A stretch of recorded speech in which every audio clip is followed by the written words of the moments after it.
Torchwood, cellule d'investigation, indépendante du gouvernement et plus autonome que la police. Notre but, rechercher toute forme de vie extraterrestre sur Terre, sauver l'avenir de l'humanité. Le 21e siècle est celui de tous les changements, et il faut s'y préparer. Préparons-nous.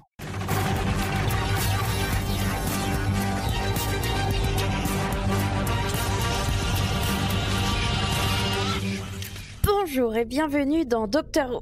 Ah bah non, en fait, pas du tout. On se retrouve aujourd'hui pour un épisode un peu spécial, parce qu'on vous propose un petit récap de la saison 1 de Torchwood comme hors-série, en attendant la reprise traditionnelle de nos résumés de Doctor Who. Allez! Ouais. D'ailleurs, à ce propos, un live se tiendra le samedi 14 mars au bar Le Charlie et sa bière à 2 balles à Paris. Et on vous file toutes les informations sur nos réseaux sociaux et dans la barre de description du podcast. Nous serons accompagnés d'un mec un peu sympa, fan de Doctor Who lui aussi, qui s'appelle Thomas Hercouet. Allez! Alors surtout, n'hésitez pas à passer nous voir et nous écouter. On a hâte de vous rencontrer et de vous y voir. Alors, je précise 14 mars 2020, parce que imagine que quelqu'un écoute ça le 12 février 2028. Oui. Faut pas être au 14 mars. Alors peut-être qu'il y aura un truc le 14 mars 2028 au Charlie et sa bière à 2 balles et que ça sera sympa, mais potentiellement pas nous. Même s'il n'y a rien le 14 mars 2028 au Charlie, il peut y aller quand même. Oui, Exactement. c'est un endroit sympathique à fréquenter. Voilà. Bien. Comme vous l'avez entendu, je ne suis pas seule ce soir à présenter cette émission. Ouh. Je suis comme toujours accompagnée de la fabuleuse Pomme, Hey, hey! du dynamique Zu. Yes. Ça fait pas très dynamique ça.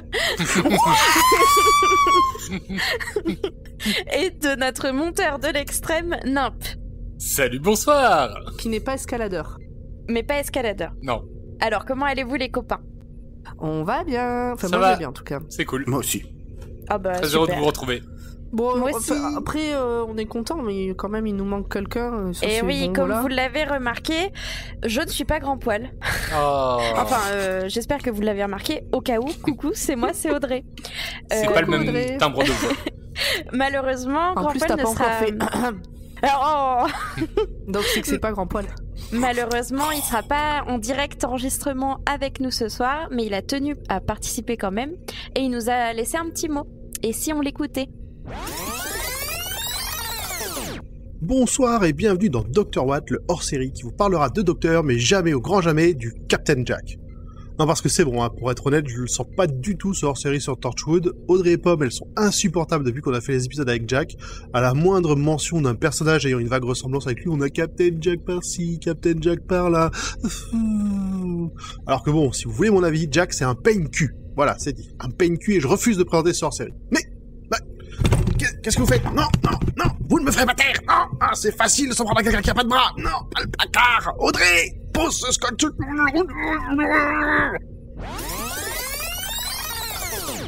Merci, grand poil. Merci grand poil. Ah là là, quel dommage quand même qu'il soit pas là Bah ce oui. soir, hein, mais bon, heureusement, on va se retrouver dès le prochain épisode avec l'équipe au complet, justement à cet enregistrement au Charlie. Alors, Taillot, comme on dit, et lançons-nous à résumer les épisodes 1 à 7 de la série Torchwood.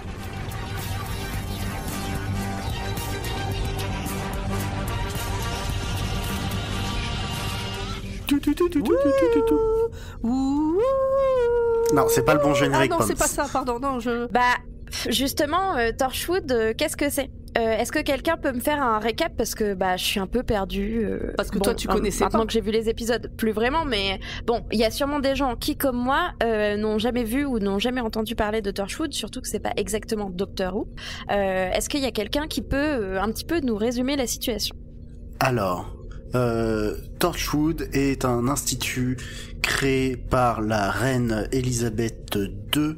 Pas du tout, c'est la reine Victoria. Victoria, exactement. Elisabeth II, c'est la nôtre, c'est en la ce moment. grand-mère d'Elisabeth II. C'est ça. Donc la reine Victoria, alors qu'elle allait se faire bouffer par un loup-garou. Absolument. Donc, afin d'éviter que ça ne recommence, elle crée cet institut pour défoncer les créatures paranormales et notamment extraterrestres, et notamment le docteur. Tout à fait.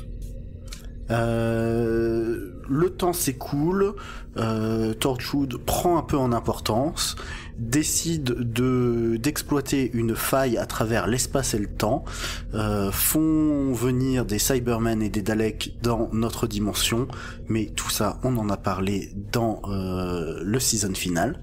De la saison 2. De la saison 2. Et après tout ça, eh bien, loin de Londres, à Cardiff, au Pays de Galles, la verte Pays de Galles, parce qu'il pleut beaucoup, c'est un peu la Normandie, bref.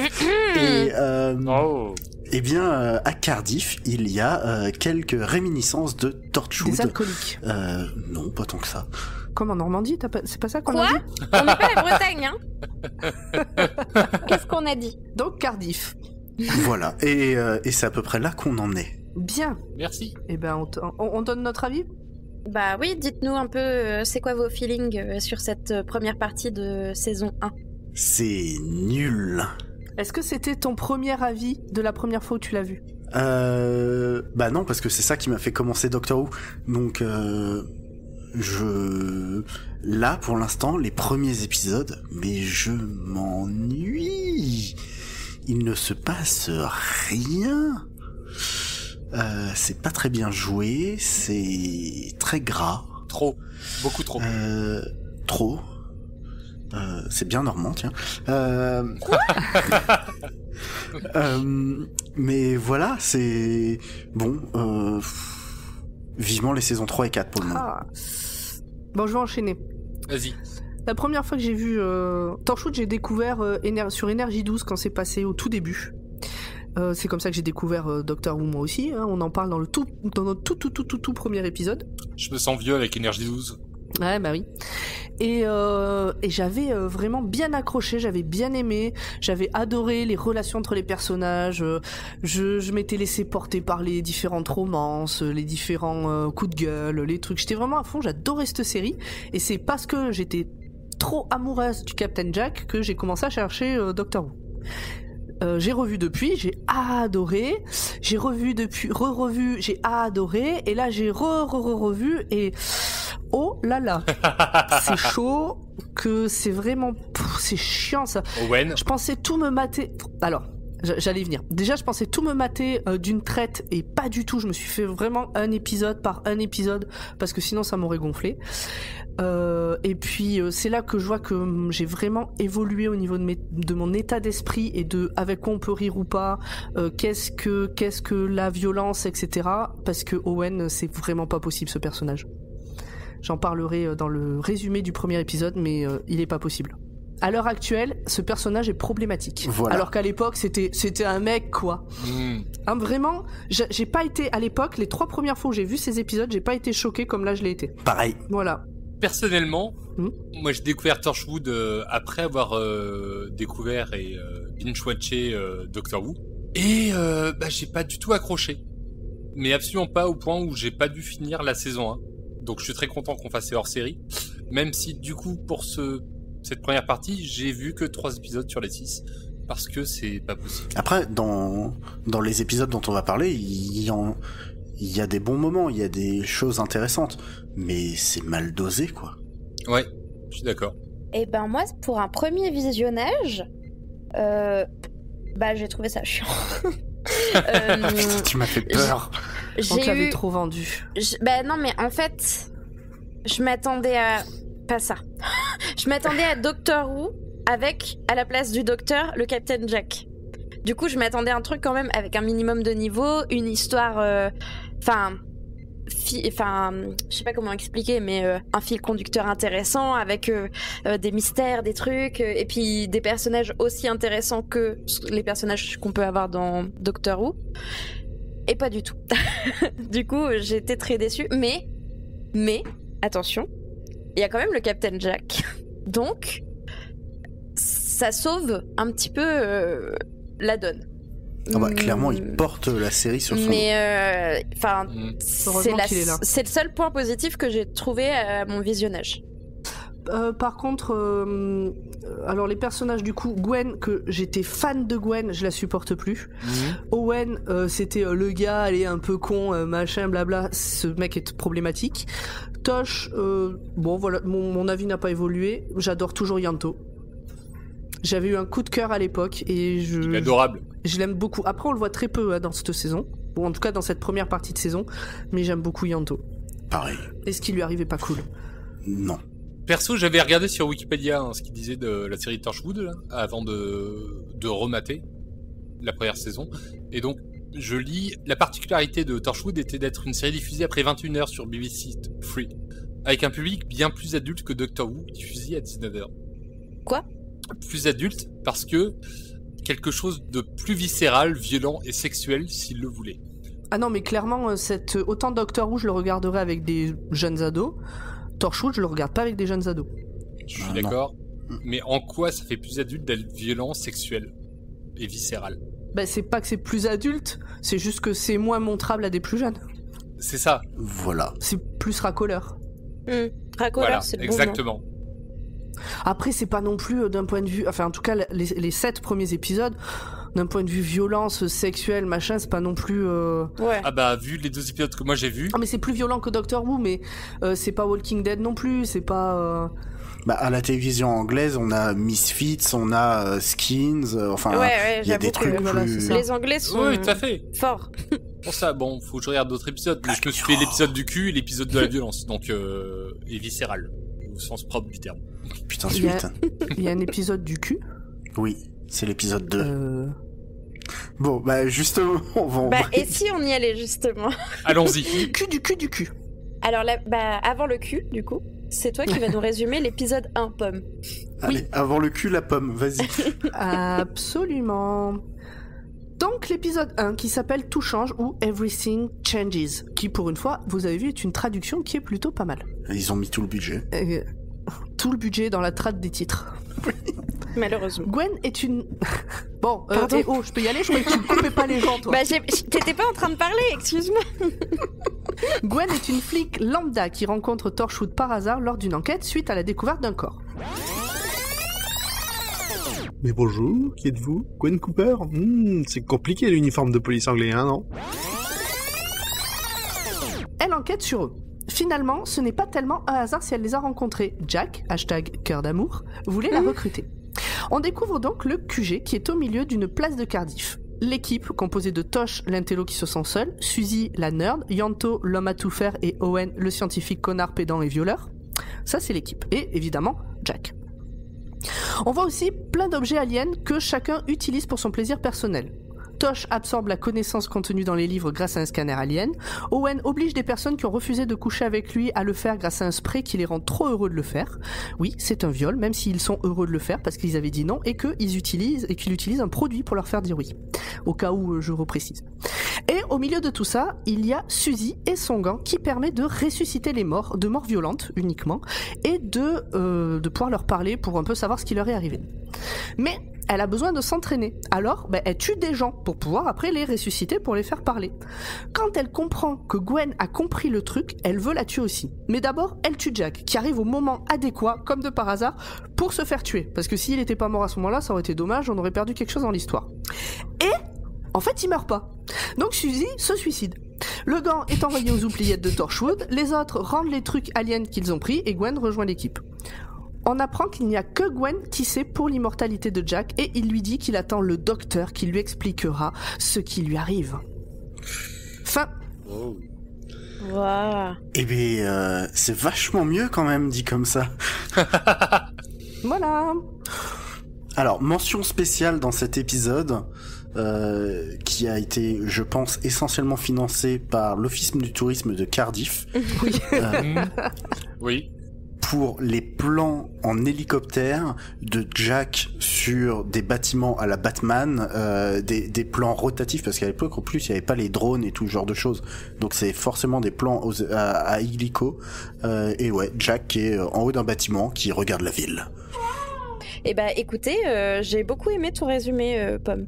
Oui. J'ai plus apprécié ton résumé que l'épisode en lui-même. Et donc, c'est ce que donc je reviens encore sur Owen, je suis désolée, mais ça m'a tellement choqué sur ce visionnage.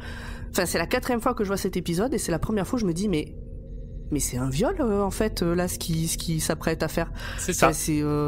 Alors que sur le coup, en fait, le truc c'est donc déjà ça a été filmé en 2005 et les mentalités ont beaucoup évolué depuis, ou 2006-2007, mais ça a vraiment beaucoup évolué en peu de temps à ce niveau-là. En tout cas chez moi, chez beaucoup de gens, je pense, j'espère. Et en fait, la scène est faite de telle manière qu'il est en boîte, il va voir la meuf, il lui dit genre bah viens on va chez moi, elle lui dit bah non. Là il fait pchit sur lui, je crois que c'est un parfum qu'il se met, et tout d'un coup elle devient trop amoureuse et heureuse de le suivre. Et donc pour moi mes premiers visionnages, tout d'un coup bah elle était heureuse de le suivre, donc consentante. Enfin j'occultais un peu le côté il lui a mis un produit pour qu'elle soit consentante. Il y a un petit ressort comique de l'époque, donc malaisant, sur le fait que ah mais attends, ton mec il est pas content, mais attends, t'inquiète, pchit. Oui, alors ça on l'a pas dit, il y a cette scène, il embarque la meuf, il y a le gars de la meuf qui arrive en disant ouais tu vas où, c'est qui ce mec, il va pour péter la gueule à Owen se remet du pchit, le mec tombe amoureux et il embarque les deux. C'est gênant. On embraye sur l'épisode 2. Ah, tiens, on a switché sur un mauvais téléfilm de cul de M6. Alors, il s'appelle Premier jour. Et, à raison, parce que c'est le premier jour de travail au sein de Torchwood de Gwen. Une météorite renfermant un alien parasite s'est écrasée sur Terre. Ah oui, le cul. Ça y est. Le cul, en effet. L'épisode du cul, là. En prenant Caris pour hôte, l'alien cherche à se nourrir d'orgasmes masculins, exclusivement. Ça marche pas avec Lena. Oui, parce qu'ils éjaculent pas. C'est ça. La plus puissante énergie de l'univers. Mais le défaut est que le partenaire est réduit en poussière durant l'acte. C'est moins sexy du coup. Ah, c'est pas pratique du tout. Non. Bon après, remarque, t'as pas à lui dire, écoute, tu peux rentrer chez toi s'il te plaît. On va pas non plus prendre le petit déj. C'est ça. C'est hop, orgasme et bam, poussière. Et le câlin. C'est ça, l'aftercare. Bref, toute l'équipe Torchwood ne tarde pas à capturer Caris. Cependant, après un manque flagrant de discernement... Quoi ? Il y a Caris ? Mais je l'ai pas vu, pardon. Après, il y a Booba qui arrive, t'inquiète. C'est ça. Donc après un manque flagrant de discernement et de vigilance, elle s'échappe. Owen a cependant pris le temps de tester ce qui lui arrivera à Caris avec un parasite alien avide de sec. De sec.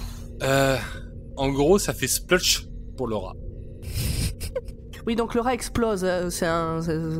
Voilà. C'est pas vraiment un petit splotch sexuel pour le coup. Oui, voilà, c'est plus pas un splotch splotch genre sexuel. explosion, burk, voilà. De son côté, elle décide d'utiliser son parasite pour se venger de son ex avant de se rendre dans une clinique de dons de sperme, où elle va faire un énorme carnage. Une nouvelle fois, l'équipe Torchwood la retrouve rapidement. Gwen demande à l'alien de la prendre pour épargner Caris, et c'est à ce moment-là que Jack utilise un dispositif alien pour l'isoler et l'épuiser faute d'énergie orgasmique. L'épisode va se conclure sur Caris qui rentre chez elle et qui va serrer son père dans ses bras. Ouais, bah du cul. Du cul.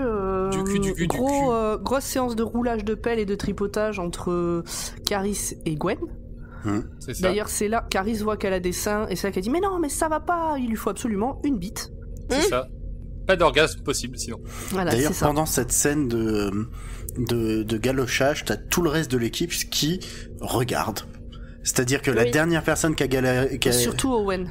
Ouais. Oui. Non, Owen commence. Après, il ramène les autres, et c'est Tosh. Comment elle s'appelle ? Tosh qui dit non mais les gars, faudrait peut-être y aller là. C'est vrai que la dernière personne qui a fait ça a fini en poussière, donc si on laisse la nous... Ouais, bref. C'est vraiment... Enfin, c'est tellement bof. Oui.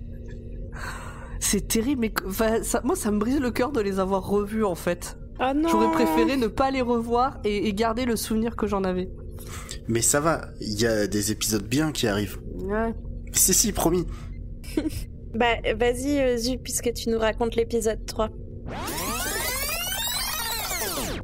Ambiance Jack l'Éventreur du passé au futur. Regardez l'épisode, vous comprendrez, peut-être.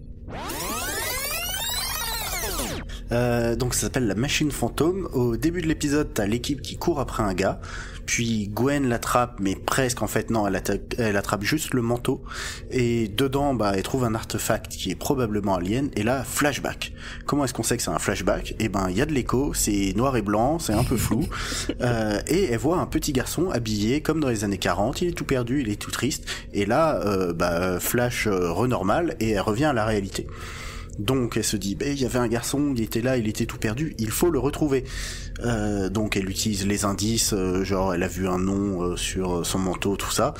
Et en fait, le gamin, il a maintenant 75 ans, et c'était bien un flashback, c'était juste pas un de ses flashbacks à elle. Ce qui est très bizarre à vivre, je pense. Ouais. C'est le truc quantique, ils le disent, j'ai pas tout compris. C'est l'énergie quantique. Déjà, dans Doctor Who, on est en ta gueule, c'est magique, mais dans Torchwood, c'est au-delà. Ils expliquent même pas. Donc sur le chemin du retour de chez le vieux, il y a Owen qui avait lui aussi l'artefact entre les mains à ce moment-là, qui passant sous un pont a un flashback d'une nana qui se fait violer sous ce fameux pont quelques dizaines d'années plus tôt. Violer et tuer. Violer puis tuer, pardon. Donc Owen il est pas content et il veut retrouver le mec qui a fait ça, ce qu'il fait, puis pendant ce temps t'as le reste de l'équipe qui essaie de récupérer l'autre moitié de l'artefact, parce que d'un coup il y a une deuxième moitié. En combinant les deux, Gwen elle a plus des flashbacks, elle a un flash forward dans le futur où elle se voit à moitié morte juste avant, donc elle a peur et toute l'équipe arrive, ils empêchent le futur parce que le futur est toujours en mouvement, voilà. C'est pas ouf. Ah, moi je l'ai bien aimé cet épisode. Il a ses défauts, Owen je le supporte plus, mais surtout Owen c'est l'hôpital qui se fout de la charité pour le coup. Mais oui, mais parce que c'est pas pareil, elle était heureuse l'autre. Voilà, c'est l'hôpital qui se fout de la charité. C'est bien ce qu'on dit. Non, ça va, cet épisode, moi je l'ai bien aimé, parce qu'il y avait tout le côté où quand ils sont dans les flashbacks, ils ressentent en fait la peur de la... En fait, ils ont l'impression d'être à la place de la personne qu'ils sont en train de voir. Et je pense que c'est pour ça que Owen il devient ultra hargneux envers l'autre gars, c'est qu'en fait il a tellement ressenti la peur de la meuf qu'il a l'impression de l'avoir vécu. Ouais, je vois ce que tu veux dire. Et il fait preuve d'empathie pour une fois. Incroyable. Enfin, d'empathie, genre en mode je suis un bonhomme mais je vais aller lui péter la gueule et lui faire payer machin, mais bon. C'est Owen. Et j'ai bien aimé le thème du tu veux essayer d'éviter une prédiction, puisque c'est ce qui se passe, et en fait limite c'est toi qui la provoque. Enfin, en gros, l'aspect, le destin c'est écrit, donc t'arriveras pas à l'arrêter, et même limite c'est peut-être toi qui va le provoquer. Et puis ce que t'as vu, c'est peut-être pas t'as peut-être mal analysé ce que t'as vu.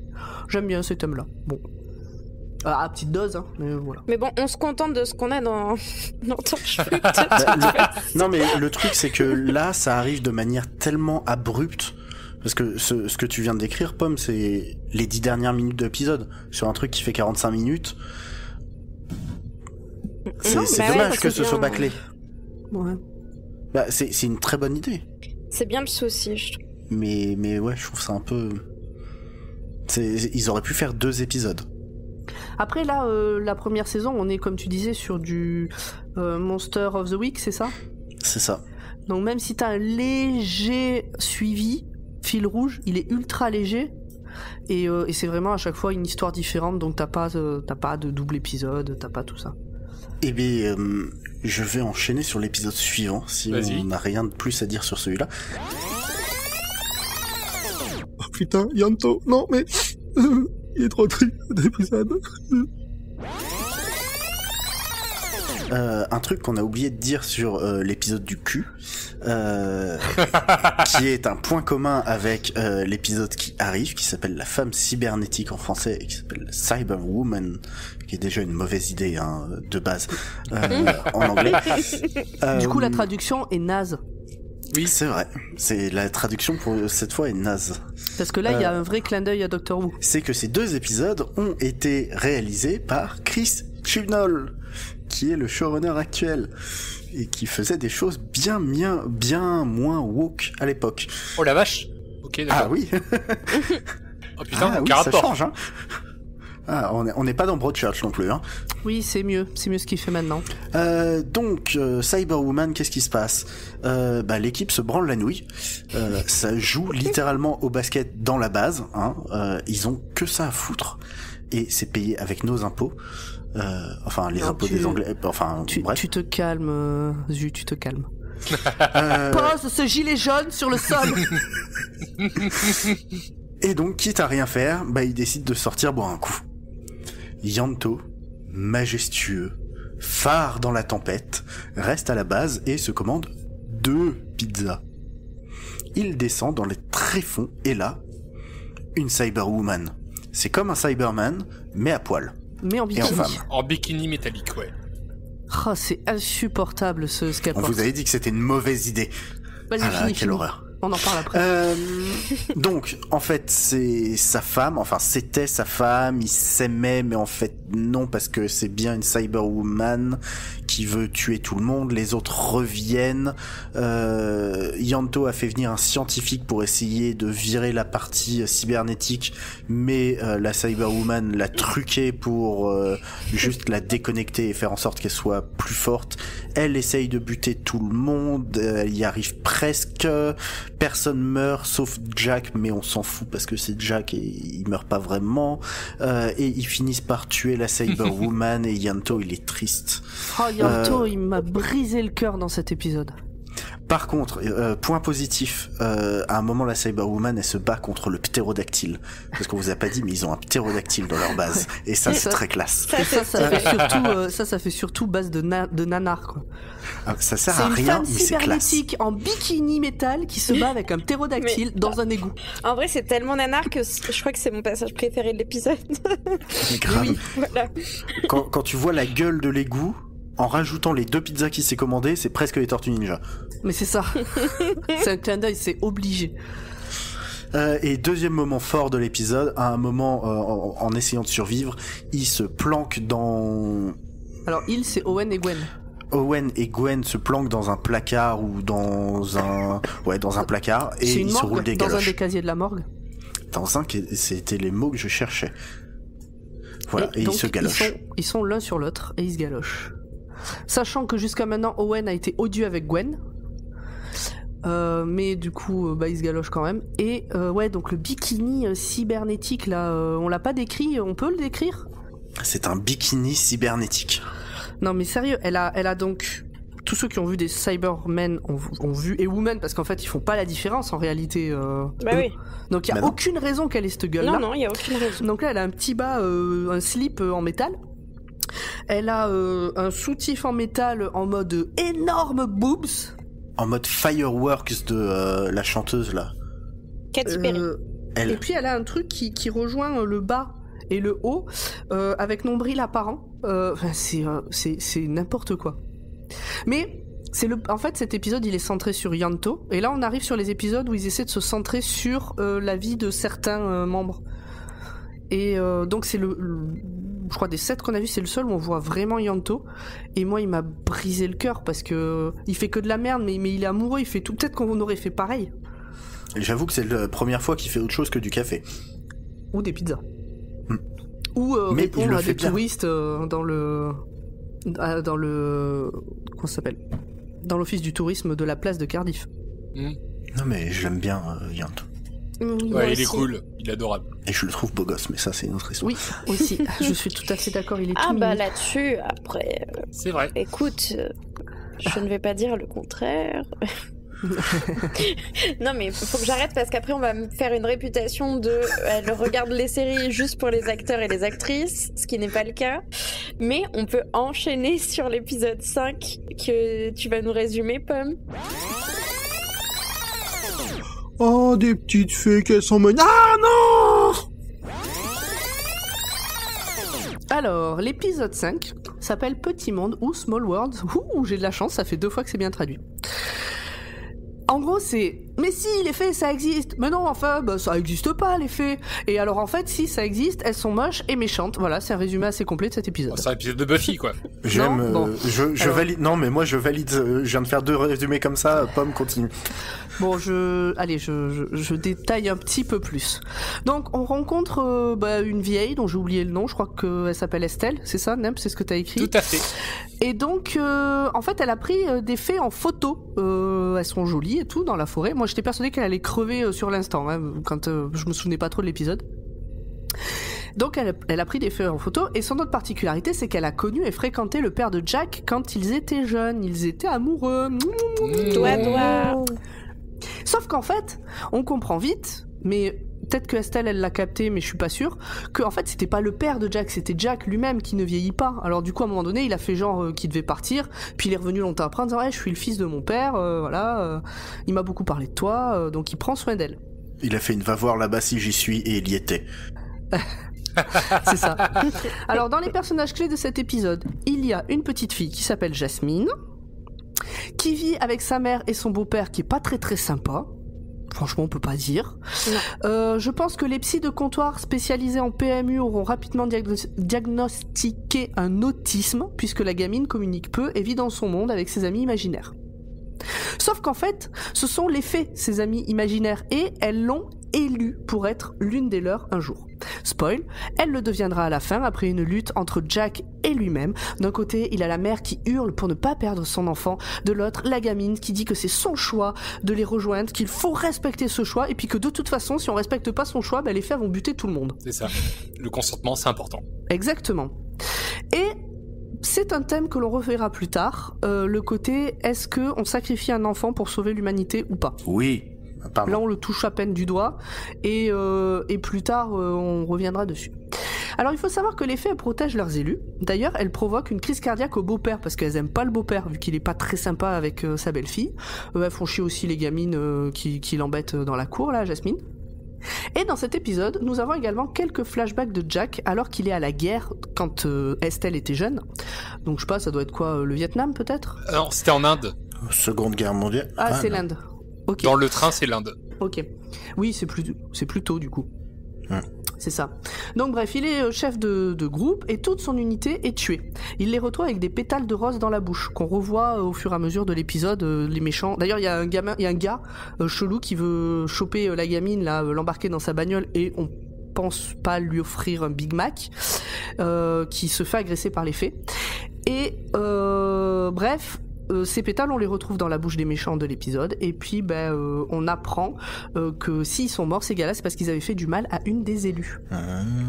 Et en fait, elles sont mignonnes quand il faut qu'elles se montrent, et pas belles quand elles sont pas gentilles, quand elles sont pas contentes. Et on finit sur une photo la photo, je pense que c'est une des photos très connues, là, des fées des sœurs machin. Oui. Je l'avais noté, j'ai oublié. Oui, c'est une photo parce que c'est un photomontage célèbre. Oui, mais qui est c'était à l'époque soi-disant une preuve que elles existaient. Et Gwen zoome sur, regarde en détail cette photo et on voit le visage de Jasmine qui est là avec ses copines les fées, puisqu'elles vivent un peu dans un espace-temps différent. Voilà. J'ai tout dit. Et tu as tout dit, c'est très bien résumé.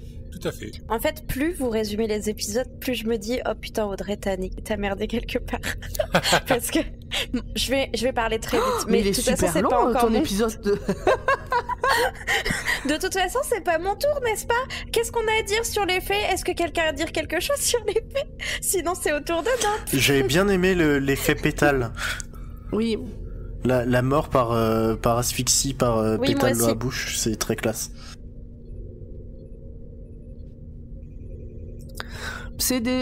Non, elles étaient là avant les humains. C'est des terriennes. Elles étaient là avant les humains. Donc pour le coup, en fait, cet épisode, il ressemble vraiment à un épisode de Buffy, en fait. Alors, j'ai jamais regardé Buffy, mais j'ai beaucoup aimé cet épisode. Attends. Quoi? On va pas faire Buffy What, on va pas faire un nouveau podcast sur Audrey absolument. découvre Buffy. Bah si, maintenant on va faire Audrey découvre Buffy. En plus, c'est sur Prime Video en ce moment, on va faire ça. Non mais on va faire Audrey et Zu découvre Buffy. Non mais sérieux. C'est déjà pris, il y a déjà un podcast en fait sur Buffy. C'est vrai. Non mais il y a plein de séries comme ça cultes que j'essaie de gagner des DVD de Stargate SG1 avec le podcast Selkie. Parce que Stargate, je fais un collab. Et parce que j'ai jamais vu, donc je me dis si j'arrive à leur gratter un DVD, ce sera cool. Oui, et donc juste pour finir sur cet épisode, on en apprend un peu plus sur Jack. Donc sur le fait qu'il ne meurt pas, il ne vieillit pas, il est là depuis longtemps, voilà. Et ça paraît tellement évident que... Et son ex a 90 ans. Et son ex a 90 ans et il l'a beaucoup aimé visiblement. Il l'a beaucoup aimé et il en prend toujours soin. D'ailleurs, elle meurt dans son jardin et elle a un chat qui s'appelle Moïse. Et à ce moment-là, il dit « J'avais promis de vieillir et mourir avec elle. Enfin, d'être là jusqu'à sa mort. » Et elle est morte toute seule à cause des fées. Non, elle est morte dans ses bras. Enfin, non. Non, il l'a trouvée morte dans le jardin. T'as raison. Agressée par les fées. Bon, passerons à l'épisode 6. Perdu dans la campagne anglaise, sans moyen de transport, on se croirait au fin fond de la Normandie. Et ils ont les mêmes habitudes alimentaires. L'épisode 6 s'appelle La Récolte, ou The Countryside. Je précise que je ne l'ai pas vu. Je l'ai vu plusieurs fois, et là je l'ai pas revu parce qu'à chaque fois il me dégoûte cet épisode, et là je dis non, c'est bon, j'ai vu le comment ça s'appelle, la bande-annonce, et c'est tout, je me le refais pas. Bah en vrai, si j'avais su, j'aurais passé. Mais bon, Nimp va nous raconter. Allez, vas-y Nimp, dis-nous tout. Dans cet épisode, Torchwood enquête sur 17 mystérieuses disparitions dans les Brecon Beacons. Alors qu'ils tombent sur un corps écorché au milieu de la forêt, leur voiture est volée, laissant seul au milieu de nulle part. Donc là, c'est déjà un bon début de film d'horreur. Sur leur GPS, la voiture n'est pas loin. Et se doutant d'un piège, ils décident néanmoins d'aller la rejoindre dans un village abandonné. Ils l'inspectent dans une ambiance pesante et menaçante quand Tosh, la minorité raciale, disparaît en premier. On est vraiment dans un film d'horreur. Bien, ouais. Bien vu. Non, mais... Pardon, c'est ta manière de le dire qui me fait rire, excuse-moi. Et donc après, on a Yando qui disparaît juste après. Gwen est blessée par un coup de fusil à plomb tiré par un gamin qui se cachait dans une maison. À ce moment de l'épisode, on pense qu'on a affaire à des aliens mangeurs d'humains revenant faire une récolte de nourriture tous les 10 ans. Tout le groupe est à présent séparé, comme par hasard, comme dans un film d'horreur. On a Owen et Gwen qui cherchent du secours, qu'ils trouvent auprès d'un flic, Tosh et Yanto qui sont toujours capturés, et Jack et compagnie parce qu'il y a le gamin de la baraque, etc. Et d'autres gens qui trouvent, enfin, j'ai perdu le nombre de gens qui sont trouvés, enfin bref, des rescapés du village, qui se menacent à coups de fusil, qui se trouvent dans des coins sombres d'une baraque, bref. Et là, on a un peu de twist. C'est pas des aliens, c'est un couple cannibale qui fait du mal aux gens. C'est dégueulasse, toutes les images, les trucs, moi c'était vraiment, franchement... Ouais, je vous ai passé les découvertes d'organes dans des frigos, des gens écorchés à droite à gauche. Alors, pour info, j'en ai déjà parlé dans la série, j'ai peur des zombies, et j'essaie de me soigner en ce moment, et je regarde The Walking Dead. Donc, entre 2 épisodes de The Walking Dead, La Récolte, ça s'est très bien passé. Ah ouais. Moi j'ai trouvé ça quand même vachement dégueulasse. Bon, en gros, on a Tosh et Lanto qui s'évadent, mais qui sont rattrapés par le couple cannibale. Gwen qui arrive avec Owen. Il y a une impasse mexicaine qui rentre en jeu. Une impasse mexicaine. Va falloir expliquer l'impasse mexicaine, je pense. Alors, l'impasse mexicaine, pour ceux qui n'ont pas vu des films d'action des années 90... Mexican Standoff. Voilà, c'est quand plusieurs personnes se tiennent en joue. 3 en général. 3 en général, mais ça peut être plus. Je suis pas fermé sur le nombre. Mais en soi, dans la représentation, c'est 3 personnes. Imaginez 3 personnes en triangle, chacun avec 2 pistolets pointés sur les 2 autres. Bref, sur cette impasse arrive le neveu flic du couple cannibale, que l'on pensait faussement être gentil quand on l'a croisé la première fois, mais on n'est pas dupes. Bref, les carottes sont cuites quand Jack débarque et dézingue tous les méchants. Bon, il les dézingue pas, il les blesse. Sacré Jack. Heureusement qu'il est là. Défonce les rotules. C'est ça. Et en conclusion, le méchant explique à Gwen qu'il faisait tout ça parce que ça lui fait plaisir. Ce qu'il travaille, elle, en tant que flic, cherchant pourquoi les gens font du mal aux autres, etc. Mais cet épisode, quasiment le même, existe dans Supernatural. où justement, à la fin, donc c'est pareil, hein, c'est des cannibales. C'est pas juste un couple, c'est toute une famille et c'est pas que des cannibales dans le sens où ils se nourrissent de viande humaine, c'est des sociopathes, des psychopathes qui aiment faire du mal et après manger leurs victimes. Parce qu'il y a ça. C'est pas juste des gens du film d'horreur. C'est pas des gens qui mangent des gens comme ils mangeraient une vache. C'est des gens qui torturent et après mangent. Bref. Dans Supernatural, il y a exactement le même épisode et qui finit par exactement la même conclusion en mode d'habitude c'est des démons machin, on a l'habitude, mais là qu'est-ce qui peut pousser des humains à être comme ça? Mais exactement le même épisode, sauf que je l'ai beaucoup mieux vécu dans Supernatural. C'était peut-être pas filmé de la même manière. C'est peut-être parce qu'il y avait Dean et que à choisir je préfère Dean à Jack. Ah, infidélité. Dean forever, je t'aime Dean, je t'aime. D'accord, très bien. Tant mieux, ça en fera plus pour moi. Et est-ce que l'on peut revenir à notre petit fil rouge de cette série en disant que c'est un épisode réalisé par Chris Chibnall? Ah, du cul et de la violence. Voilà, il a beaucoup changé. Et c'est pour le mieux. Allez Audrey, à toi l'honneur, tu nous fais le dernier. Un pendentif qui permet d'entendre les pensées de tout le monde. What could go wrong? À partir de maintenant, vous pouvez passer en écoute x2 si vous le souhaitez. Parce que contrairement à mes collègues, je suis incapable de faire des séquences courtes. Donc, l'équipe de Torchwood est appelée sur un chantier. Non, je peux pas faire ça comme ça. Soyons sérieux 2 minutes. Donc, l'équipe de Torchwood est appelée sur un chantier de construction où un squelette humain et un objet rouillé ont été découverts dans le sol. Owen identifie le squelette comme étant celui d'une femme morte par balle, ayant été enterrée il y a environ 2 siècles. Il retourne au hub où Owen et Gwen flirtent non-stop. Même moi, j'ai trouvé ça hyper chiant. D'ailleurs, Tosh, on voit bien que ça la gave. Hein. Tosh part pour le bar d'à côté où Tosh rencontre Mary, qui prétend connaître Torchwood et se qualifie de récupératrice d'objets extraterrestres. Ça semble gros, mais bon, après... plus c'est gros, plus ça passe. Donc, Mary donne à Tosh un pendentif qui lui permet de lire dans les pensées. Quoi? T'as pas ça dans ton sac à main? Moi, je trouve ça tout à fait normal. Et puis, de toute façon, ils sont habitués aux objets à la con dans Torchwood. Ils s'attendent pas à un truc particulier en voyant ça. Tosh accepte le cadeau et promet de ne pas dire à Torchwood de qui elle a reçu le cadeau. Oui, ça commence bien cette histoire. Franchement, tu commences par recevoir un truc chelou. Ensuite, on te dit de pas le dire, du coup tu le dis pas. Je pense que ça pue la merde. Mais bon, c'est... Et après, on se demande pourquoi dans les aéroports on nous dit est-ce que quelqu'un que vous ne connaissez pas a mis quelque chose dans votre valise? C'est exactement pour ça. Toi, je serais en mode hein? Mais je vois pas où est le problème. Mais parce que bon, non, je dis après. Vas-y. Pendant que Tosh examine le pendentif, on découvre que Tosh peut lire dans les pensées des autres personnes.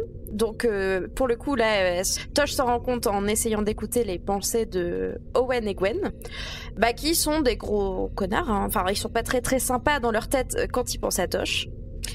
Du coup, Tosh rentre, trouve Marie, veut lui redonner le pendentif, mais Marie insiste pour qu'elle le garde, blablabla. Les deux passent la nuit ensemble, oulala. Le lendemain, Tosh demande à Marie sa véritable identité. Marie dit non, je suis timide, et elle répond philoctète.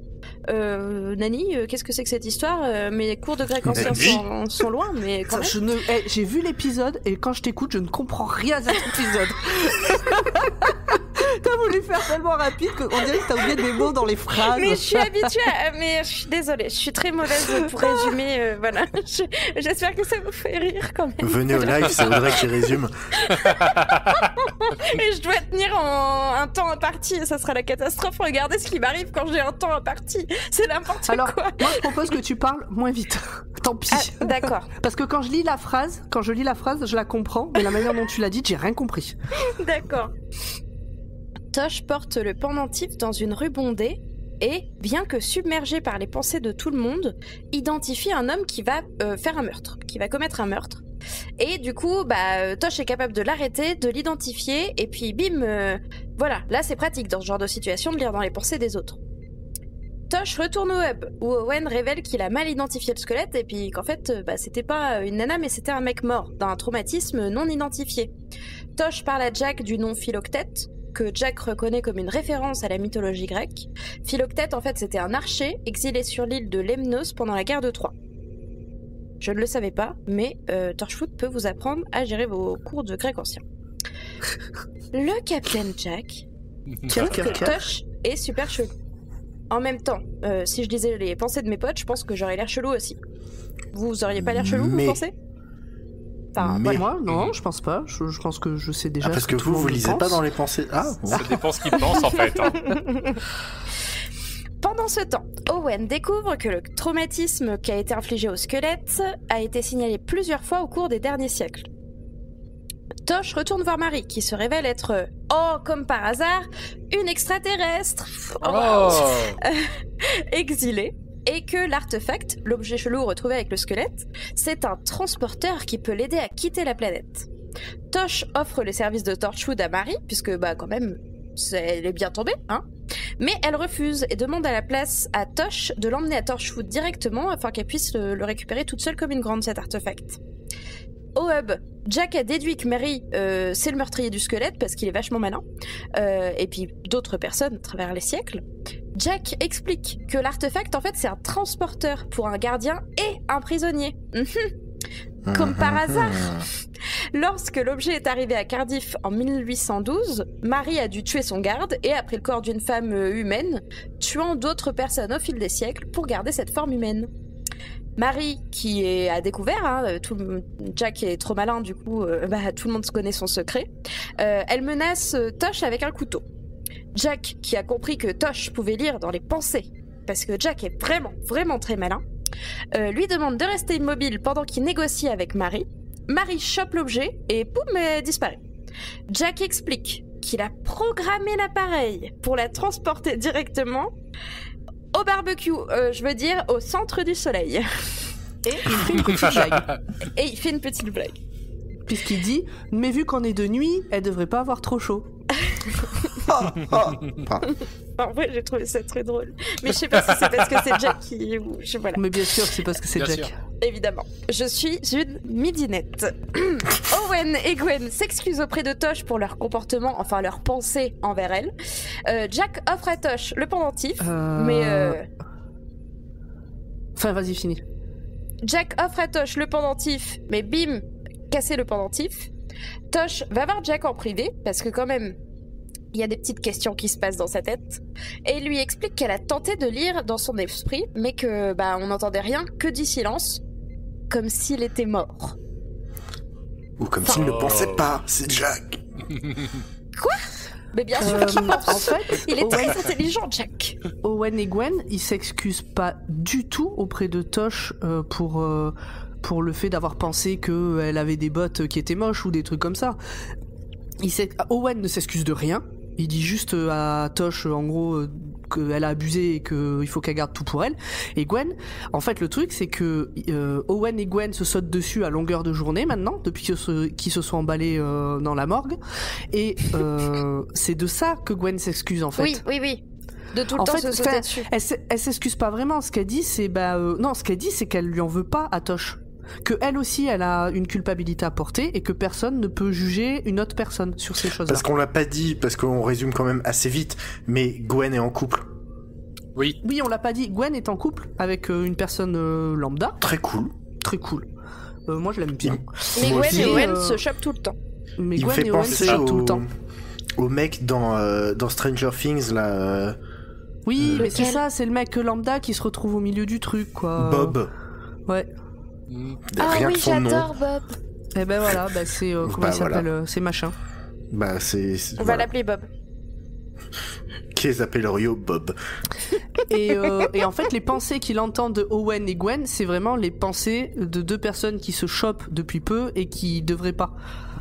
Ils sont tout le temps en train de repenser à ce qu'ils viennent juste de faire dans la baraque à côté du bureau de machin. À un moment donné, même Owen, il est debout, il fait « Ah putain, j'aurais pas dû mettre ce jean là, je vais aller m'asseoir. » Mais bon, ça après c'est des pensées, je pense, lambda dans ce genre de situation. Mais ouais, donc on voit un peu plus Tosh. Et en fait, Tosh, elle tombe. L'autre là, Marie, j'ai beaucoup aimé l'actrice et son jeu, à titre perso. Et en fait, elle agit comme un gourou de secte. Ouais. Elle a chopé celle de l'équipe qui est seule, qui est isolée, qui le vit mal d'être seule, qui est facilement manipulable. Elle a appuyé sur tous les trucs qui vont faire toutes que Tosh tombe amoureuse de Marie. Et elle la manipule comme ça. Et à la fin, Gwen lui dit « Ne lâche pas l'affaire, ça t'allait très bien d'être amoureuse, tu étais radieuse. » Et Tosh part avec le sourire. Et voilà, c'est la fin de nos résumés. Pour la première partie de la saison 1 de Torchwood. Bon, on est allé très vite, on a oublié plein de trucs, je pense. Oui. Oui, mais est-ce que ça méritait vraiment d'y mettre plus de détails ? Non.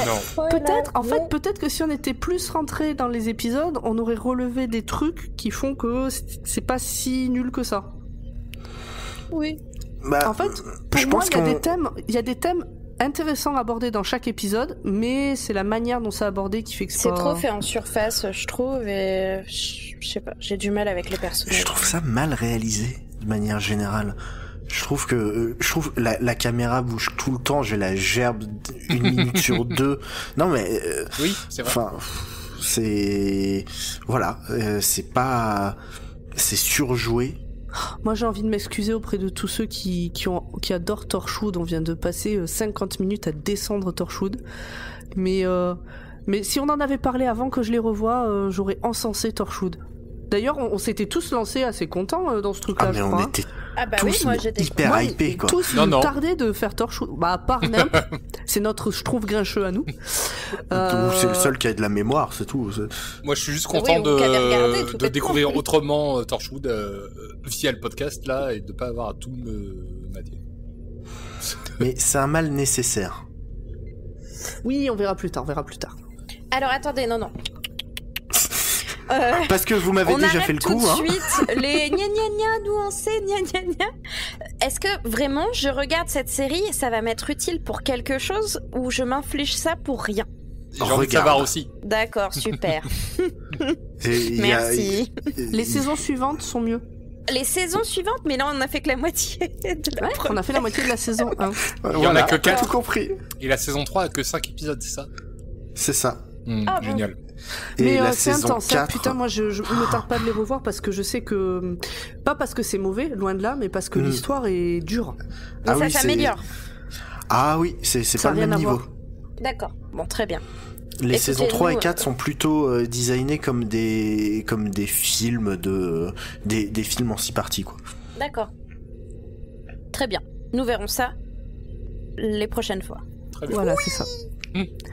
Bon, bah il va être temps de se casser là, non ? Oui. Alors, j'ai faim. Comme d'habitude, je vais vous faire un petit mot de la fin. Enfin, comme d'habitude, pas du tout, puisque d'habitude c'est Jean-Paul, hein, n'est-ce pas ? J'ai cru que t'allais dire comme d'habitude, t'as faim, toi. Moi aussi, donc ça va.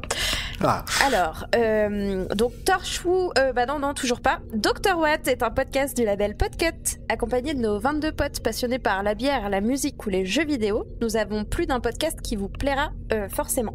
Vous pouvez nous soutenir en nous donnant des piécettes de manière ponctuelle ou récurrente sur patreon.com/podcut. Et si vous voulez nous donner des euros, on vous fournira de quoi vous marrer avec la nouvelle aventure de Pomme et Poil écrite par Zu qui s'appelle Schluss. Oui. Et qui est dispo pour les Patreons. Si vous ne voulez rien rater de nos actualités, vous pouvez aussi nous retrouver sur toutes les plateformes, Twitter, Instagram, Facebook. Donnez-nous des étoiles, likez, commentez, partagez et surtout, à la prochaine. On vous rappelle que le live aura lieu à Paris le 14 mars prochain avec comme invité Thomas Hercouet et nous parlerons de l'épisode The Runaway Bride, que je n'ai toujours pas vu. Le mariage de Noël. Le mariage de Noël, exactement. Et on sera au complet au niveau de l'équipe. Grand Poil sera avec nous. On vous met le lien de l'événement dans la description du podcast. On vous fait plein de bisous. Je veux rajouter un truc. Oui, vas-y. Comme par hasard. À l'occasion, non mais c'est important, il n'y aura pas que nous ce jour-là. Il y aura des enregistrements pendant 8 heures d'affilée, donc de 16h à minuit, et une dizaine des podcasts de Podcut feront des enregistrements d'environ 45 minutes chacun. Merci Pab.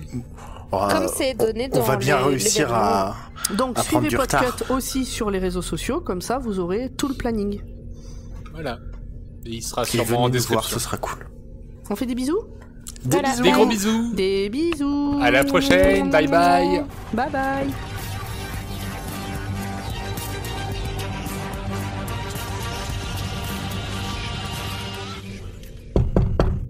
Eh oh, les copains, vous me laissez pas là, s'il vous plaît. Eh oh.